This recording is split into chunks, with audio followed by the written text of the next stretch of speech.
இந்த lean fuel mixture, rich fuel மிக்சர்னு கேள்விப்பட்டிருப்பீங்க. நான் டக்குன்னு சொல்கிறேன். ஃபஸ்ட்டு லீன் ஃபியூல் மிக்சர்னுங்கிறது இப்போ கான்ஸ்டண்ட்டாக வந்து 14.7 யூனிட் ஏருக்கு 1 யூனிட் ஆஃப் ஃபியூல் வந்து இதுதான் கான்ஸ்டன்ட், இப்படி தான் இருக்கணும். இப்போ லீன் அப்படின்னா இந்த 14.7ங்கிறதுக்கு மேலே ஏர் வந்து உள்ளே இருக்கும்.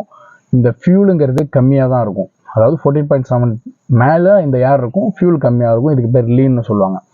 இஃப் 14.7க்கு பிலோவாக இந்த ஏர் இன்ஜின் உள்ள போகுது, ஃபியூல் அதிகமாக போகுதுன்னா அது ரிச் ஃபியூல் மிக்சர்னு சொல்லுவாங்க. இந்த ரிச் ஃபியூலில் தான் வந்து இன்ஜின் கொஞ்சம் கூலாக இருக்கும். ஏன்னா ஃபியூல் அதிகமாக உள்ளே வந்து காற்று போகிறத ஃபியூல் அதிகமாக பட்டுச்சுன்னா ஹீட்டு கம்மியாக இருக்கும். இந்த ரிச் ஃபியூல் மிக்சர் வந்து பவர் அதிகமாக இருக்கும். இன்ஜின் கூலிங் வந்து கொஞ்சம் இன்ஜின் கூலிங்காகவே இருக்கும். இந்த லீனுக்கு வந்து இன்ஜின் பவர் வந்து கம்மியாக தான் இருக்கும். பட் டீசல் பெட்ரோல் எக்கனாமியாக கொஞ்சம் வண்டி ஓடும், மைலேஜ் நல்லாயிருக்கும். இதான் lean rich fuel mixture. Okay.